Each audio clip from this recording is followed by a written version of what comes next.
On va accueillir notre nouvel invité, Hervé Morin, qui nous rejoint ce soir.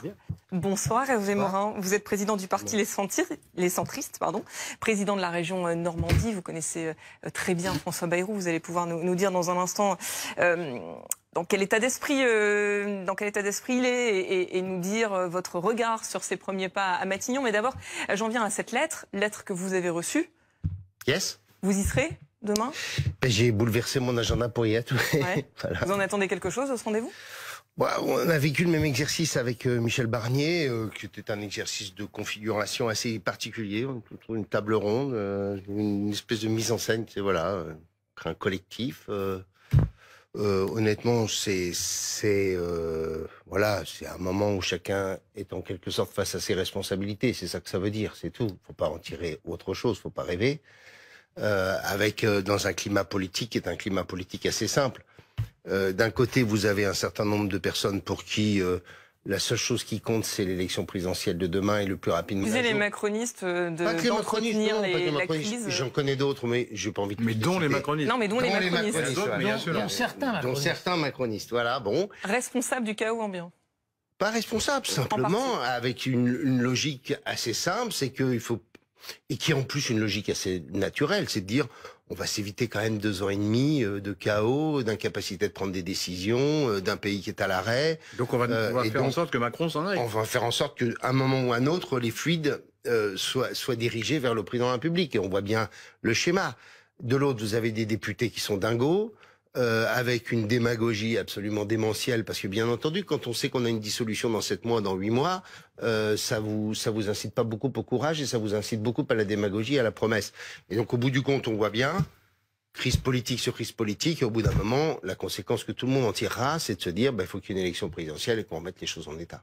Mais alors, je vous repose ma question. Donc forcément, la construction gouvernementale est compliquée. Oui, mais alors je vous repose ma question. Elle sert à quoi cette réunion demain? Elle est toujours utile. Vous dites que chacun est animé par des intérêts politiques. Nous n'avons pas beaucoup de parlementaires, mais la dizaine de parlementaires que nous avons, ils sont dans un esprit réellement constructif. Mais alors c'est quoi? C'est une mise en scène pour faire croire que voilà, on essaie de trouver des solutions. Chaque parti politique renvoie à ses responsabilités pour participer à cette mise en scène. C'est une mise en scène où, en même temps, chacun est face à ses responsabilités. Bon, mais je me fais pas trop d'illusions. La seule chose qui nous permet d'avancer, c'est qu'au bout du compte, il faut qu'à un moment ou à un autre, il y ait un gouvernement. C'est ce que dit d'ailleurs Maurice Safran ce soir, François Bayrou. Enfin, c'est ce qu'on comprend quand on lit sa lettre, puisqu'il a une lettre avec un ton, une tonalité très grave. Il évoque la crise majeure à Mayotte. Il dit aussi la situation budgétaire de la France inédite, puisqu'on est sans budget. Et il renvoie les parlementaires à leurs responsabilités. Il dit ces 2 situations additionnées nous mettent devant des responsabilités inédites. Et cette lettre, c'est ça qui est intéressant, c'est qu'elle a été transmise aux journalistes avant même d'avoir été transmise au parti. Ce qui a troublé beaucoup Marine Tondelier. Est-ce qui a troublé Marine Tondelier? Est-ce qu'il s'agit là précisément ce soir de nous faire parler de cette lettre et de prendre l'opinion à témoin? Oui, d'une certaine façon, mais il va falloir que François Bayrou sorte de sa propre crise. Là, ça fait 48 heures où effectivement ça ne se passe pas bien. De façon très objective, ça ne se passe pas bien. Mais je voulais interroger Hervé Morin sur ce point précis. Une seconde. Non, je voulais pas du tout. Je voulais vous interroger. Vous qui avez été pendant de très nombreuses années le plus proche de François Bayrou, avant de rompre avec lui, sur des questions politiques. Oui, parce qu'il soutenait Ségolène Royal et moi je soutenais Nicolas Sarkozy. Bon, voilà. Est-ce que vous êtes surpris par François Bayrou, ministre, depuis quelques jours? Est-ce que ça vous est... Premier ministre, pardon. Non, je pense qu'il est... Je pense que pour lui, il a un schéma qui est un schéma assez simple, où il a vraiment la main. Je pense qu'on est quand même dans un schéma plus proche de la cohabitation, compte tenu des conditions de sa nomination, qu'un schéma où on a un collaborateur. J'avais toujours dit à François Bayrou, les quelques fois où nous nous voyons, j'avais dit de toute façon, il ne te nommera jamais Premier ministre parce qu'il veut que des collaborateurs, en parlant d'Emmanuel Macron. Bon, très bien. Là, vous êtes trompé, là. Bah non, parce que là, en vérité, il s'est imposé. Mais il lui a tendu le bras. Et la dissolution est passée par là. Et la dissolution est passée par là. J'ai oublié, mais voilà. Et donc, en clair, on est dans un schéma où François Bayrou a tout de même la main essentielle pour construire son gouvernement. Bien sûr, le gouvernement, c'est sur proposition du Premier ministre, c'est une nomination qui appartient au Président de la République. Mais le Président de la République, il ne peut pas détricoter complètement avec un homme qui a une expérience, qui connaît la vie politique, qui connaît les Emmanuel Français. Macron, il a tout intérêt à ce que ça fonctionne, ce gouvernement, parce qu'il sait que si le gouvernement Bayrou est censuré, demain la pression sera de plus en plus importante sur un éventuel départ. Donc ils ont intérêt à travailler main dans la main. Avec Emmanuel Macron, on est sûr de rien. Parce que je vous rappelle que personne ne lui demandait une dissolution. Il y a quand même... Comment vous expliquez le flou qui a l'air de transparaître de toutes ces discussions avec ses amis ou ses ennemis, mais je vous rappelle tout de même que la composition d'un gouvernement a demandé souvent des semaines et des semaines depuis des années. Même quand il y avait des majorités. Même quand il y avait des majorités très fortes. Là, il a été nommé quand? La semaine dernière? Vendredi dernier. Il y a 6 jours. Il y a 6 jours. Honnêtement, c'est quand même un délai extrêmement pour ne rien dire pour l'instant, pour garder toutes ces cartes. Hervé Morin, le flou n'est pas sur la formation du gouvernement. Vous avez parfaitement raison. Ça peut prendre le flou. Ça peut prendre 15 jours, 3 semaines, c'est pas un drame. Et sur la ligne de François Bayrou, est-ce que vous êtes surpris, je repose ma question, du flou qu'il entretient depuis quelques jours, depuis sa nomination? On ne sait toujours pas s'il veut ouvrir sur la gauche, de quelle façon, et sur des questions qui sont essentielles. C'est pas si flou que ça. Donc vous êtes un très bon traducteur de François Bayrou. Oui, excellent. Je sais pas, mais alors essayons d'éclairer les choses. Essayons d'éclairer le cap. Est-ce que vous connaissez? C'est pas si flou que ça. Quand il vous dit je veux une composition gouvernementale, on arrête d'avoir des petits marquis qui connaissent pas la France et qu'on veut avoir des femmes et des hommes qui ont des responsabilités politiques, qui ont exercé des responsabilités locales majeures, qui sont d'anciens ministres, qui sont des parlementaires aguerris. Bon, déjà, ça donne une idée de la structuration. Mais ça, c'est le casting, c'est pas le fond. Laissez-moi finir.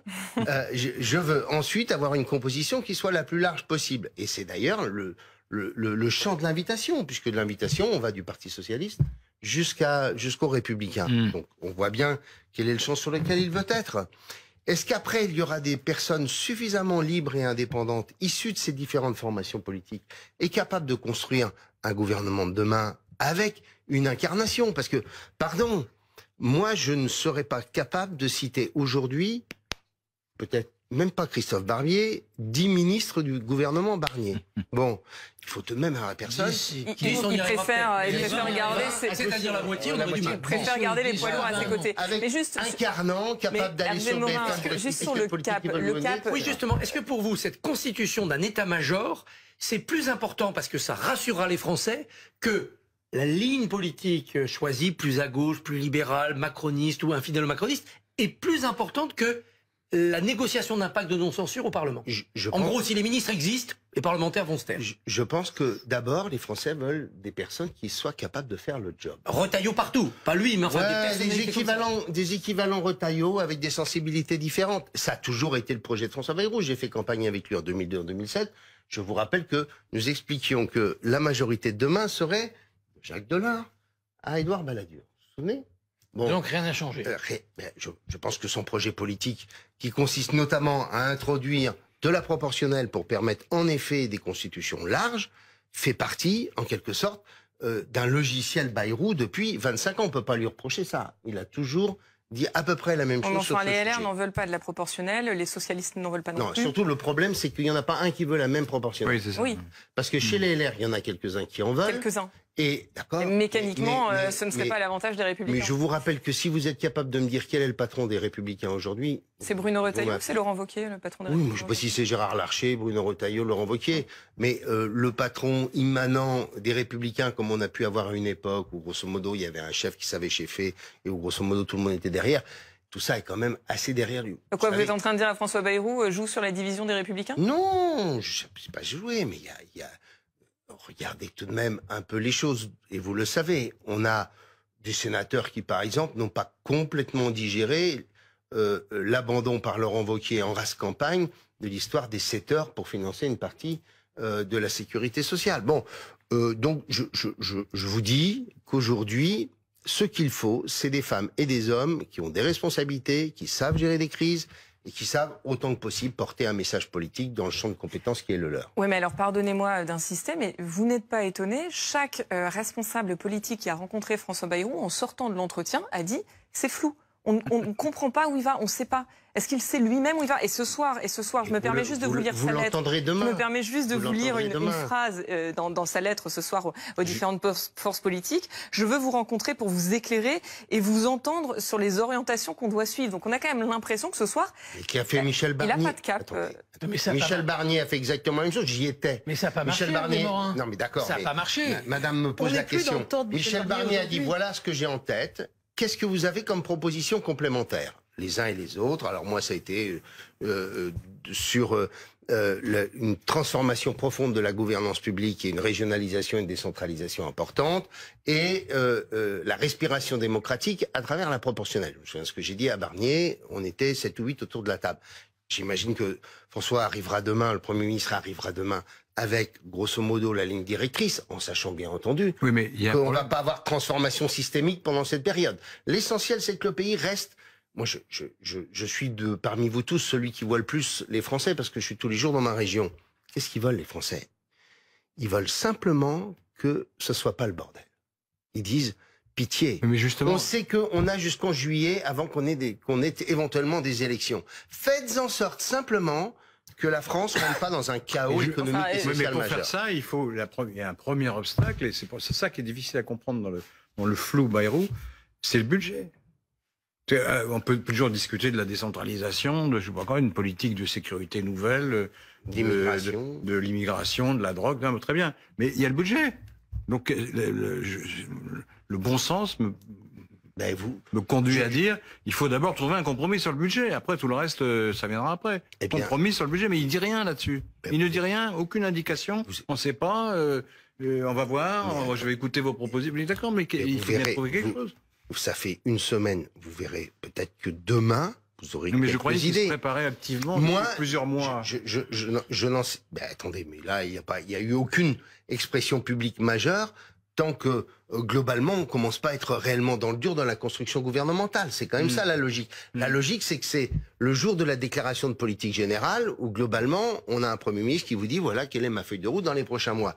Qu'il puisse indiquer un certain nombre de lignes, comme je serais à la place de François Bayrou, celle de dire, par exemple, que la réduction du déficit ne soit pas simplement l'accumulation des impôts.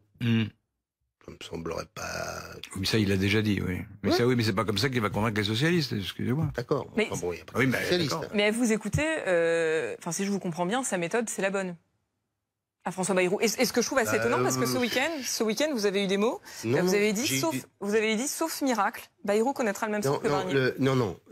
Si vous lisez, vous avez lu le titre, c'est le principe. Non, j'ai lu l'interview aussi. Mais vous n'avez pas lu l'interview. Et l'interview expliquait très précisément ce que j'ai dit au début de cette présence. Aujourd'hui, ce soir, qui a été de dire, on est dans un schéma politique dans lequel, bien entendu, tout le monde cherche à jouer la crise politique pour pouvoir aller le plus rapidement sur l'élection présidentielle. Mais vous nous avez dit aussi, Bayrou est clair, conduire le pays jusqu'à une dissolution. Vous lui demandez un semestre.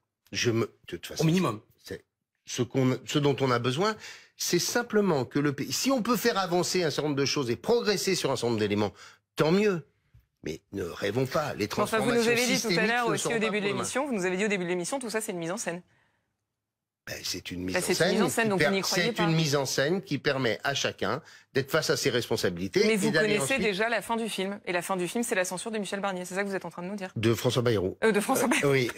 Excusez-moi, mais bon, ça se ressemble un petit peu. La censure n'est pas forcément dans 15 jours. Mais il sera censuré, c'est ce que vous êtes en train de nous dire. Le risque est majeur compte tenu des arrière-pensées des uns et des autres. Mais vous dites sauf miracle. Miracle peut advenir. Le miracle peut être qu'au bout du compte, le pilotage du gouvernement soit suffisamment fin pour qu'au bout du compte, on se dise, c'est compliqué de les renverser. Ça désarme les oppositions. Anne-Elisabeth Moutet, c'est possible. Anne-Elisabeth Moutet, c'est quand même compliqué pour François Bayrou de travailler avec des alliés qui eux-mêmes sont pessimistes sur son avenir. Non, ils ne sont pas pessimistes. On dit, il n'est pas du tout dans la même situation que Michel Barnier, parce qu'en réalité, la perception des Français à ce qui se passe varie. Ils ne sont pas inertes là, ils sont plutôt stupéfaits et sidérés. Et ils regardent ça avec de plus en plus d'angoisse. d'angoisse parce que c'est extrêmement anxiogène. Et par conséquent, je pense que déjà, alors je sais plus maintenant, je veux l'appeler Xavier Bayrou, c'est pas du tout ça. François Bayrou part dans une situation où il a beaucoup moins de marge de manœuvre et beaucoup moins, je dirais, de confiance gratuite. Michel Barnier, il présentait bien, il avait négocié le Brexit, on savait donc qu'il a fait les négociations difficiles. Et bon, malgré tout, il s'est cogné le nez dans le mur au bout d'un certain temps. François Bayrou, il part dans une situation beaucoup plus difficile et il n'a pas donné l'impression, et c'est peut-être d'une immense injustice, mais il n'a pas donné l'impression qu'il était prêt à saisir ça autrement que à, je dirais, des négociations radicales socialistes d'avant-guerre. Et vous nous disiez d'ailleurs tout à l'heure que c'était pour vous un problème de personnalité. Chère madame, inversement, on peut difficilement, dans les 3 semaines ou un mois, voter à nouveau la censure. Parce que là, les Français, ils sont là aussi en train de se dire, bon, ok, vous avez joué la censure une fois, vous n'allez pas la jouer encore dans 15 jours ou en 3 semaines.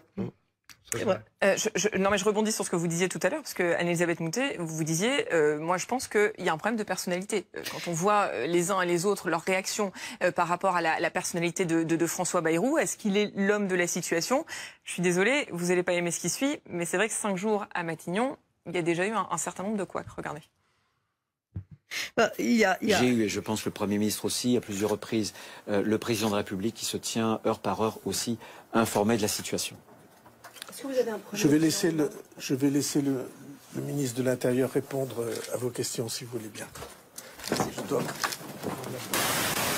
en réunion sur Mayotte avec le président de la République à l'instant. A dit oui, à distance, comme tout le monde, comme les agents de Mayotte. Je veux pas ça bizarre. Votre place, je pense que ce soir, elle n'était pas à Pau. Votre place, elle était soit à Paris, soit à Mayotte. Je pense que le timing est très mauvais. Je pense que nos compatriotes ne comprennent pas très bien. Vous dites que le gouvernement n'était pas à Mayotte, ce n'est pas exact. Il y avait 2 ministres. Il n'est pas d'usage que le Premier ministre et le Président de la République quittent en même temps le territoire national. Je pense profondément qu'on s'est trompé en faisant que deviennent incompatibles les responsabilités locales et les responsabilités nationales. C'est indécent. Indécent de parler de cumul des mandats, de le mettre dans le débat public, alors qu'en ce moment, on enterre des enfants, des habitants à Mayotte. Comment êtes-vous arrivé de Paris ce soir? Par une ligne régulière ou grâce aux avions de la République? Je n'abuse jamais des moyens de l'État. Je pense qu'il a raté ces premières 48 heures où vous devez nouer la confiance avec les Français. Je pense que les entrées en matière athée ne se rattrapent pas. Anne-Elisabeth est en train de me dire c'est la marionnette des Guignols? Oui, je veux dire qu'il y a l'effet Castex en négatif, c'est-à-dire l'accent, tout ça, mais et encore une fois, c'est probablement une partie de ça est injuste, pas tout, parce que la perception, ça fait partie de la politique. Ouais. Mais il a fait mauvaise impression. C'est comme un entretien d'embauche, c'est pas bon. Est-ce que vous pouvez dire le contraire, Hervé Morin? Écoutez, tout ça est quand même pour l'essentiel tout simplement du procès politique classique. Je ne sais pas si c'est un procès politique. Attendez, là, vous faites parler des gens qui sont dans l'opposition et qui n'ont en tête que de faire en sorte que les choses changent, soit autrement, pour le dire. En toute honnêteté. Mais je vous le dis en toute honnêteté. Vous le connaissez bien, c'est un homme d'expérience. Comment vous expliquez qu'il ait eu autant de maladresse? Écoutez-moi, je n'attends rien de lui ni de personne. Je suis président de ma région, je ne suis pas candidat au gouvernement, rien. Et je souhaite rester président de ma région le plus longtemps possible. Donc, franchement, je peux d'autant plus vous le dire que je suis super à l'aise. Si je trouvais que tout ça était idiot, je vous le dirais. Et je vous assure que c'est vrai. J'ai une liberté de parole complète. J'ai besoin de personne, sinon de ma majorité régionale. Donc pour vous, il n'y a aucune maladresse dans tout ce qu'il a fait? Écoutez, ne pas aller à Mayotte quand vous composez le gouvernement, ça me paraît la moindre des choses. Il a envoyé Bruno Retailleau, qui est ministre de l'Intérieur et qui n'est pas un enfant de cœur. 1. 2, qu'il attende d'avoir composé son gouvernement pour aller ensuite à Mayotte, ça me paraît dans la logique des choses. 3. Vous croyez que c'est par hasard que le président de la République fait une réunion à 18h alors qu'il sait qu'il tient le conseil municipal à 19h. Vous croyez que c'est un... Il a fait exprès. Alors là, bien sûr. Il est tombé dans un Attendez, vous piège. dites qu'il savonne la Mais il n'est planche. pas tombé dans un piège. Entendu par le président, Bon. c'est ce que vous dites. Donc oui, vous dites c'est qu'Emmanuel pas- Macron c'est est en train de lui savonner la C'est planche. pas oui. probablement un hasard. Et pardon de vous dire... Mais quel est l'intérêt? Laissez-moi attendez. finir. Oui, non, mais Vous juste, voulez toujours m'interrompre. parce que j'aimerais Mais juste non, parce que comprendre quel est vous avez dit l'intérêt. une chose qui est Mais oui, intéressante, mais tactiquement. quel est l'intérêt? Vous dites Mais le quel est Macron l'intérêt veut pour le- Emmanuel Macron Parce qu'il a en tête les conditions probablement de la nomination de Oui, François mais attendez, Bayrou. mais si demain, Mais c'est pas fini. mais là, si c'est la demain, cour. non mais c'est juste, C'est la cour de excusez-moi, récré, là, excusez-moi, alors, Hervé excusez-moi. Morin, mais si Mais demain, pardon, François Bayrou est censuré, vous êtes d'accord avec moi? On en parlait tout à D'accord, l'heure. mais La question il est se pas- posera du départ d'Emmanuel Macron. Ok. Il a tout intérêt Bon, à ce que ça de- fonctionne, non? Non, mais il pouvait peut-être faire la réunion à une autre heure. Oui, non, mais j'ai bien Hein compris. Mais Bon. donc vous dites Donc, qu'il a voilà, fait exprès. J'en sais rien, je le dis comme ça. c'est une de dire. Non, mais C'est une hypothèse, une c'est une hypothèse. Ah oui, d'accord. On restera au stade de Par ailleurs, Vous savez, en politique, quand on avance ces hypothèses-là, en C'est un général, postulat. ça par devient- ailleurs, théorème. pardon, mais Bien la sûr. réunion C'est vrai. autour du chef de l'État, qu'est-ce qu'elle apporte de plus? Il a pas les manettes du gouvernement. C'est pas son gouvernement. Pardon de vous dire, mais les comités interministériels sur Mayotte, ils ont été faits avant. Les décisions, elles ont été prises avant. L'État profond et la sécurité civile, l'ensemble des administrations qui se mettent en branle quand il y a une grande crise, une grande catastrophe comme celle-ci, elles ont travaillé, elles ont préparé des plans, ces plans sont mis en œuvre. Et en quelque sorte, il y a eu des réunions avec un certain nombre de responsables politiques et de serviteurs de l'État pour bâtir le début de la solution. Qu'apporte en plus le seul fait de se retrouver autour du président de la République sur des réunions Alors, interministérielles qui ont déjà existé il avant. l'incarne. Il faut que nos Mais il incarne, mais il a pas le gouvernement dans la main. Il faut que nos téléspectateurs sachent. Alors allez-y, Maurice Safran. Il faut que nos téléspectateurs. Attendez. Il faut que nos téléspectateurs Attendez, sachent chacun votre tour. qu'Hervé Maurice Safran. Morin, c'est absolument légitimement son droit, depuis 2017, est un farouche opposant à Emmanuel Macron. écoutez, Oui, non, mais il faut. Vous avez vu dans quel état il Non, laisse le pays, voilà, là donc il faut Enfin, savoir. Ça, franchement. Deuxièmement, la deuxième remarque que je voulais faire, je ne suis absolument pas d'accord avec ce qu'Anne-Elisabeth Moutet dit tout à l'heure. Il est arrivé à Matignon avec une marge de manœuvre beaucoup plus importante que celle de Michel Barnier, puisque la gauche l'a accueilli de façon plutôt favorable.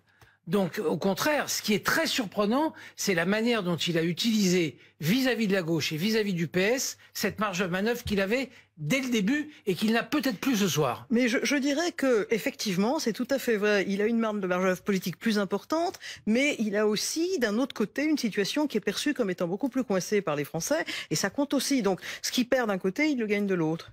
Je reviens sur la personnalité de François Bayrou. Tout à l'heure, on avait Yann Brossat, pardonnez-moi. Tout à l'heure, non mais vous le connaissez bien, donc je me permets d'insister, mais on avait Yann Brossat tout à l'heure qui était en plateau. Je ne sais pas si vous avez écouté son interview et ce qu'il disait. Je regardais le match de foot Monaco-PSG. Bravo. Et il nous disait, voilà, lors de cet échange entre Fabien Roussel et François Bayrou avec les communistes, ils ont senti un Premier ministre. Ce sont ses termes. Il dit voilà, on sentait qu'il était content. Il était content d'être là, il était content d'être nommé. Mais par contre, il n'a pas pris la mesure de la situation, quoi. On le sentait complètement dépassé par la gravité du moment et il n'en prenait pas Si vous conscience. attendez du Parti communiste qui dise du bien de François Bayrou, prévenez-moi. Enfin voilà, c'est du jeu politique. Enfin, pardon, le jour où vous entendrez des opposants politiques dire du bien de vous, vous me ferez signe. C'est dans qu'il soit heureux. Et en plus, j'allais vous dire, qu'il soit content, qu'il soit heureux,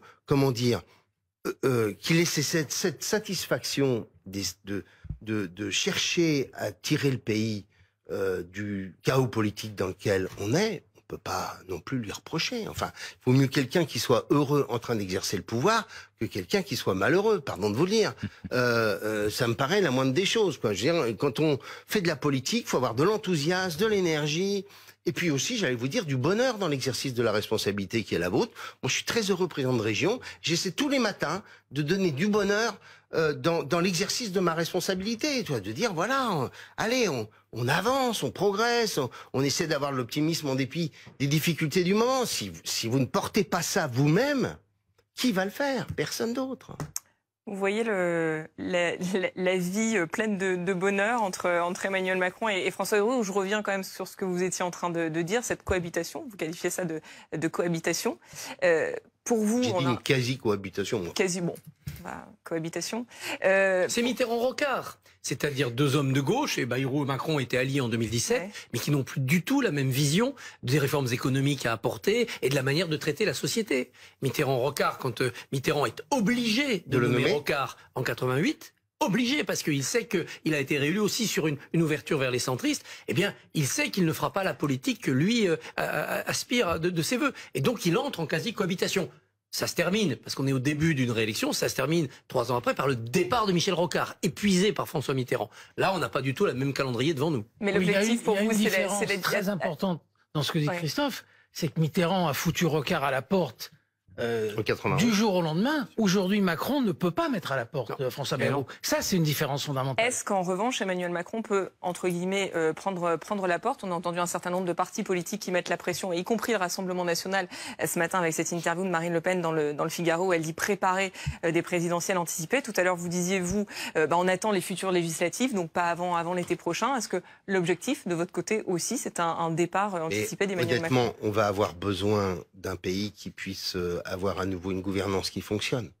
Rien que ça. Enfin, avec tout de même un certain nombre de chantiers qui sont des chantiers majeurs. Et pour ça, il faut un système dans lequel on retrouve une majorité présidentielle, une majorité législative. Donc vous êtes pour, vous, Ah, mais moi, je suis pour. Archi pour. En plus de ça, honnêtement, on peut pas dire que le bilan soit exceptionnel. Quand on voit la politique étrangère d'Emmanuel Macron, c'est tout de même un échec absolument total. Pardon, mais je vais vous dire, s'il y a une dissolution, allez, considérons que c'est pas l'élection présidentielle. À cette dissolution, que devra dire Emmanuel Macron aux Français? Il leur dira, donnez-moi une majorité. Si les Français ne lui donnent pas une majorité, qu'est-ce qu'il en tire comme conséquence? On retombe au cas précédent. Oui. Bah non, il est obligé de partir. Comme c'est une sorte de dissolution référendaire. Oui, c'est ça. Vous dites dans le JDD que rien ne le rend populaire, ni les Jeux Olympiques, ni l'inauguration de Notre-Dame, donc que son crédit est complètement épuisé au cœur de la population. Et c'est vrai, il y a une vindicte anti-Macron dans ce pays spectaculaire. Mais les Français manifestent pas. Les Français viennent pas faire le siège de l'Élysée. Or, on sait que dans notre pays, ces exécutifs-là, ils ne craquent pas parce qu'il y a un tohu-bohu au Parlement. Ils craquent quand il y a la foule dans la rue. Comme le disait Madame, les Français sont très inquiets. Il y a une vraie anxiété. Jamais les Français ne m'ont autant parlé politique que ces derniers temps. Les gens m'arrêtent pour me dire qu'est-ce que vous en pensez, qu'est-ce qui va se passer, vous croyez que la France va tomber dans une situation comme la Grèce, etc. Et donc, quand un pays est très inquiet et très anxieux, c'est pas forcément le moment où vous allez dans la rue pour vous dire. Voilà. Donc ça protège Macron, cette angoisse. Peut-être, mais il y a un moment aussi où les Français vont vouloir que le pays retourne, refonctionne, que les déficits soient réduits, etc., etc. Et donc ce sujet-là nous imposera, quoi qu'il arrive, vous verrez durant l'année, à nouvelles élections. Mais donc si je tire le fil, vous n'avez pas intérêt à ce que ce gouvernement y réussisse, si du coup vous souhaitez un départ d'Emmanuel Macron? Vous avez tout intérêt à ce que ce soit un échec. Je suis pas totalement irresponsable. Si ça réussit, tant mieux. Voilà. Si ça réussit, tant mieux. Mais je dis que la probabilité que ça réussisse est tout de même extrêmement faible. Est-ce que vous envisagez le cas où il y a une dissolution en juillet ou des élections en septembre, et là les Français se disent, bon, on a fait le coup du Front Républicain, ils n'ont pas réussi à s'entendre après pour gouverner, ben là on fait pas le Front Républicain, et le RN gagne. Là, vous avez une majorité. Alors, c'est pas celle du président. Il sera là, franchement, en cohabitation. Mais il pourra dire aux Français, je vous ai posé une question, vous avez répondu clairement, j'appelle Jordan Bardella à Matignon. Ben, on verra bien. On va pas construire l'élection avant. Mais est-ce que les électeurs sur le terrain vous disent, écoutez, vous nous avez fait voter contre le RN, un coup à gauche ici, un coup à droite là, vous nous avez emmené dans une impasse? Je pense qu'il y a beaucoup de Français surtout qui souhaitent que le pays retrouve la voie d'une stabilité politique, d'un peu de rigueur économique et de rigueur budgétaire. C'est plutôt ça qu'on entend. Nous avons voté le budget de la région. Compte tenu des purges que nous a fait vivre Michel Barnier, j'ai voté un budget de la région avec une baisse de 80 à 100 millions d'euros des crédits de la région. C'est énorme. Hein. J'ai dit au maire, les subventions de la région, on va baisser, c'était 370 millions sur 5 ans, on va vous donner que 300. J'ai pas eu un maire qui est venu se plaindre. Pas un. Ils m'ont dit, situation est difficile, il faut que chacun fasse un effort. Ça, c'est la première chose qui me rend optimiste que j'ai entendue de toute cette émission. C'est des Normands, ils sont plus raisonnables que beaucoup. C'est une belle région et des gens formidables, mais je pense malgré tout que c'est quelque chose qui est peut-être partagé.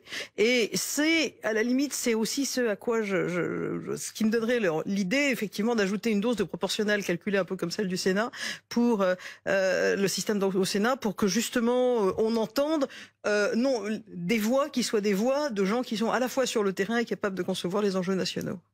Hervé Morin, je reviens sur cette réunion de demain. La France insoumise n'a pas été conviée. Alors, il y a une expression particulière qui a été employée par François Bayrou, c'est qu'il convie les forces politiques qui ont participé aux responsabilités du pays pendant la Ve République. Et donc, de fait, il exclut LFI et le Rassemblement national. Ce qui est peut-être un peu plus étonnant, parce que LFI avait de toute façon refusé toute consultation. C'est peut-être un peu plus étonnant concernant le Rassemblement national, qui avait été réintégré dans les consultations par François Bayrou, alors qu'il en avait été exclu ces derniers jours par Emmanuel Macron.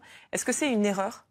Non, il cherche à bâtir un gouvernement qui soit le plus large possible. Mais personne n'imagine qu'il puisse bâtir un gouvernement avec des représentants du Rassemblement national et encore moins des LFI. Bon, à partir de là, il est logique que tous les autres soient invités, sauf ces deux-là qui, de toute façon, n'ont pas leur place dans le gouvernement. Mais pourquoi il les avait invités? Pourquoi il avait invité Marine Le Pen et Jordan Bardella en début de semaine? Entre les consulter et participer à un gouvernement, c'est pas tout à fait pareil. Là, il ne s'agit pas de participer au gouvernement, parce que les socialistes n'y participeront pas, ils l'ont déjà dit. On peut aussi espérer qu'il puisse y avoir une ou deux responsabilités de gauche qui, éventuellement, soient tentées par l'aventure.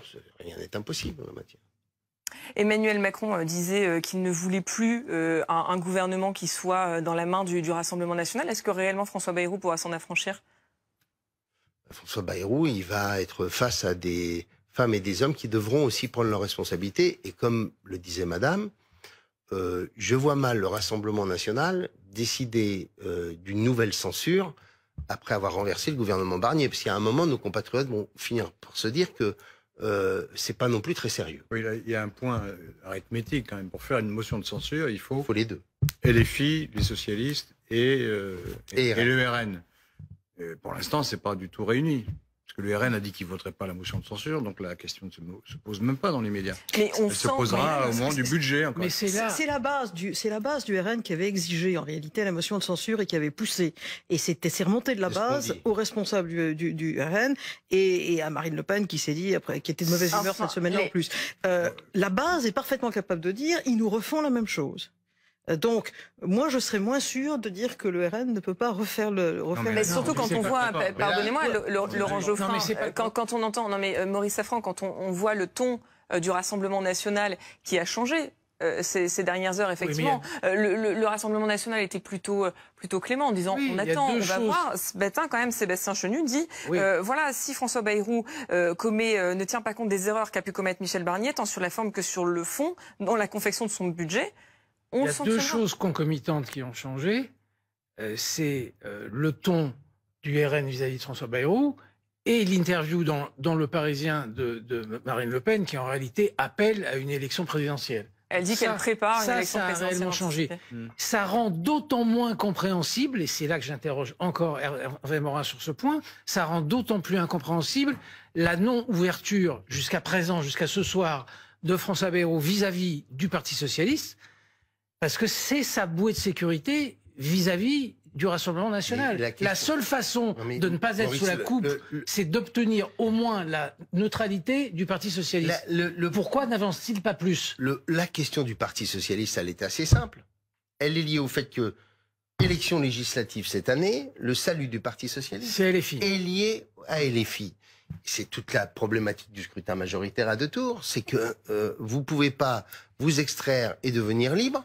Parce que si vous n'avez pas LFI, vous n'avez plus de députés. Oui, mais enfin, ils ont bien indiqué que s'ils avaient des acquis, si leurs revendications étaient écoutées, il est probable qu'ils ne voteront pas le motion. Il y a eu des avances dans Olivier Faure. Il y a quelque chose de plus important, c'est que quand il y a eu la distribution des circonscriptions à gauche, LFI, en particulier Jean-Luc Mélenchon qui a de l'expérience, ont mis les députés non LFI dans des circonscriptions où on a dit qu'il y avait une majorité purement LFI, et on a dit aux gens, on vote pour le nouveau Front populaire, et qu'ils peuvent parfaitement les couper au jarret, parce que justement cet électorat est un électorat qui va écouter LFI et pas le Parti socialiste. Ce ne sont pas les électeurs naturels du PS. Je ne sais pas, mais les copains de Monsieur Faure vous disent que lui, il ne peut pas être réélu sans le soutien de M. Mélenchon. C'est un exemple. Enfin, il y a quand même eu un changement de ton aussi. Mais ça va dans les deux sens, parce que les gens de entre... LFI non plus peuvent pas être réélus sur les socialistes. Et puis Olivier Faure, enfin Boris Vallaud a quand même dit, Pierre Jouvet disait il y a quelques jours que Jean-Luc Mélenchon était responsable de la désunion à gauche, donc il y a eu aussi eu des mots quand même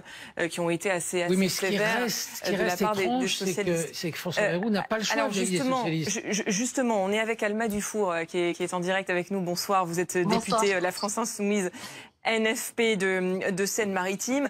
Vous avez été exclu de fait de ces négociations, mais de toute façon, vous ne vouliez pas y participer, donc ça ne change pas grand-chose pour vous.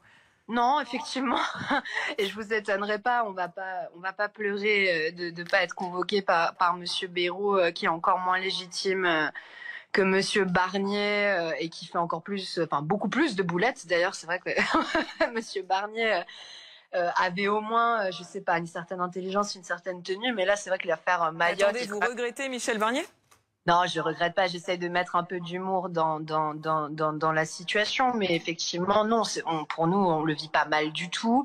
Pourquoi ? Parce que Monsieur Bayrou obéit évidemment à Monsieur Macron et que contrairement à nos partenaires socialistes dont vous parliez juste avant, en fait, on ne croit pas qu'il y aura de compromis vers la gauche, tout simplement parce qu'Emmanuel Macron ne veut pas ouvrir son programme vers la gauche. Emmanuel Macron est terriblement hostile à ce qu'on revienne sur les fondamentaux de sa politique économique qui ont mené pourtant le pays dans le chaos dans lequel il se trouve. C'est pas Emmanuel Macron qui est aux commandes du gouvernement, ce sera François Bayrou et Hervé Morin disait tout à l'heure, ça ressemble plus à une cohabitation qu'autre chose. D'accord, et vous avez, là en fait le problème, ce qui m'irrite un peu ces 10 derniers jours, c'est qu'on se concentre sur des choses de forme. Est-ce que Marine Le Pen, elle a un ton plus dur qu'avant, etc. Personne ne parle du fond et c'est ça qui nous inquiète, c'est-à-dire quels sont les compromis. Depuis 10 jours, la Macronie et Monsieur Bayrou aussi qui en fait partie n'ont proposé aucune mesure tangible sur le pouvoir d'achat, sur les plans sociaux qui s'amoncellent. Vraiment, il y a plus de 150 000 emplois qui sont menacés là, à très court terme, notamment dans l'industrie, par des plans sociaux. Et il y a une explosion record des faillites. Rien sur le pouvoir d'achat, rien sur les salaires, sur la réforme des retraites, fin de non-recevoir également. Donc en fait, moi, je vois aucun bouger sur les priorités des Français qui ont d'ailleurs conduit à ce que Emmanuel Macron perde les élections législatives. Donc c'est ça qui m'inquiète. Mais nous, on est là pour défendre Alma les gens. Dufour, pardonnez-moi, c'est pas un petit peu facile votre position de dire attendez, il nous fait aucun compromis, il nous fait aucune proposition, alors que vos alliés socialistes, écologistes, communistes, ils se mouillent, ils y vont dans ces négociations et dès le début ils ont dit voilà, nous on y va, on va essayer de porter nos idées, on va se bagarrer, on va jouer des coudes pour essayer de faire avancer ces idées-là et faire avancer un bout du programme du NFP. Sauf qu'ils obtiennent rien du tout, donc ils font que donner du sursis à Emmanuel Macron. Parce que, encore une fois, vous avez beau me dire que c'est Monsieur Bayrou le Premier ministre, c'est le cas. Néanmoins, la réalité, c'est que celui qui décide, c'est Monsieur Macron, et que en fait, on est dans une situation de blocage, que le simple accord de ne pas 49.3 contre pas de censure ne lèvera pas. Je vous donne un exemple très concret. Pour revenir sur la réforme des retraites, par exemple, il y a une majorité de députés qui est pour l'abrogation de la réforme des retraites. Néanmoins, pour que l'Assemblée ait le dernier mot sur ce sujet, il faut que le gouvernement le décide. C'est un des coups de force, des atouts que possède un gouvernement dans la Ve République. Il y a plein de sujets comme ça sur le blocage des factures d'électricité, sur tout un tas de sujets qui sont primordiaux pour les Françaises et les Français, au-delà du budget, sur lequel en fait le gouvernement a toute l'attitude de passer en force sur l'Assemblée nationale. Notre Constitution est ainsi faite. C'est pour ça que nous disons que si les gens veulent du changement, du vrai changement, et il en faut, les gens n'en peuvent plus, il va falloir se poser la question de la présidence de la République. C'est pour ça que nous appelons à une présidentielle anticipée. Vous rejoignez Hervé Morin avec Alma Dufour? Oui, non, mais vous rejoignez là-dessus.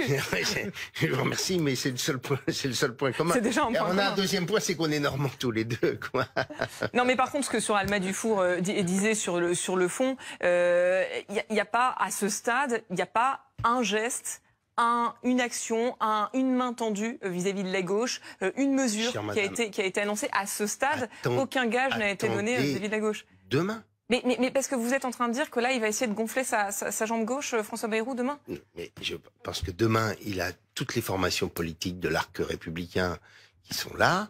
C'est un moment dans lequel, je l'imagine, il aura la capacité d'exprimer un certain nombre de positions sur un certain nombre de sujets. Enfin, j'ai le souvenir de ce qui s'est passé quand on s'est doit davantage pencher sur sa gauche, c'est ce que disait Laurent Geoffrin tout à l'heure, c'est les socialistes qui ont la clé. Parce que sans les socialistes, la motion de censure ne passera pas. Oui, d'accord, mais enfin bon, on n'est pas sur une censure demain matin. Pour l'instant, le RN annonce... sur le budget. Voilà. On verra bien. On verra bien, dites ça aux Français avec les conséquences que ça implique si on n'a pas de budget. Écoutez, vous pouvez pas leur dire on verra bien. On verra bien. Je vais dire, la responsabilité, elle appartiendra à ceux qui décideront d'appuyer sur le bouton censure. Elle appartient pas à François Bayrou quand même. Il faut pas inverser l'ordre des choses. Il faut quand même qu'on puisse bâtir. Vous voyez bien que il pourra toujours dire c'est de la faute des autres. Il sera quand même par terre. D'accord, mais quand vous voyez les propositions et les sujets, je vous rappelle que sur les 1000 milliards de dettes supplémentaires de la France, 430 milliards, ce sont les retraites. Bon. Et donc, on voit bien que quand on évoque les sujets sur la réforme des retraites, etc., ou la remise en cause de la réforme, qui d'ailleurs n'a pas réglé le problème du financement des retraites, on voit bien que tout ça n'est pas acceptable un tant soit peu par François Bayrou, parce que ça veut dire creuser encore un peu plus ses déficits.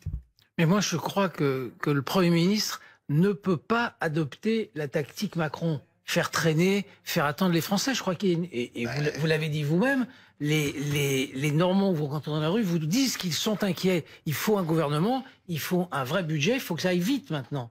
Et on a l'impression depuis une semaine qu'il n'a pas pris conscience de ce fait-là. Eh bien, peut-être que demain soir, vous allez nous dire demain soir, donnez-lui crédit jusqu'à au moins demain soir. De quelques jours. De quelques heures, alors. Quelques jours. Christophe Barbier, selon nos informations, François Bayrou aurait évoqué un gouvernement d'équilibre sur la base du tiers. Un tiers de droite, un tiers de centre et un tiers de gauche. Il va aller la chercher où, sa gauche, dans ce gouvernement? C'est plus un gouvernement d'équilibriste que d'équilibre qu'il faudra composer. Mais le tiers de gauche, il est probable qu'il ira le chercher en dehors des partis du NFP.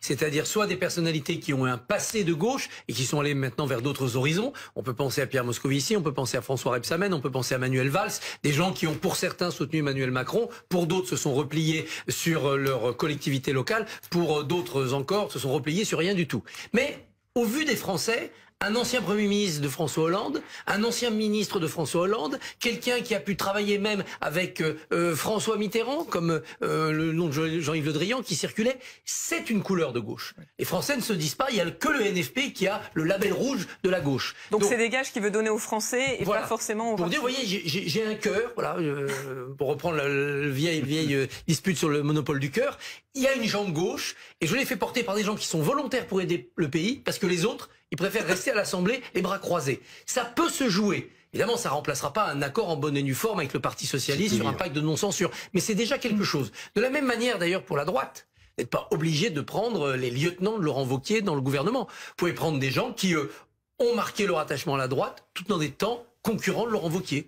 Par exemple, Xavier Bertrand. Xavier Bertrand, il a été candidat à une primaire, il a même quitté les LR à un moment donné. S'il entre dans un gouvernement, pour les Français, c'est pas un homme de gauche. C'est un grand combattant contre l'extrême droite. Oui, c'est un chiffon rouge pour le Rassemblement national, Xavier Bertrand. Certes.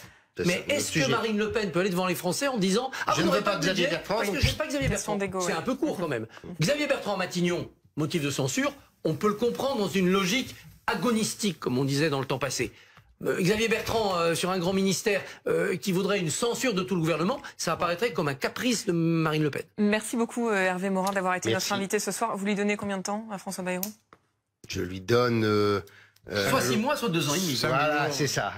Bon. Est-ce que s'il passe les 6 mois? Merci d'avoir été notre invité. On va accueillir notre invité suivant, Pierre Jouvet, qui va pouvoir prendre place autour de la table. Député européen, secrétaire général du Parti socialiste. Bonsoir. Bonsoir. Merci d'avoir accepté notre invitation. Est-ce que vous accepterez? Merci d'avoir été notre invité.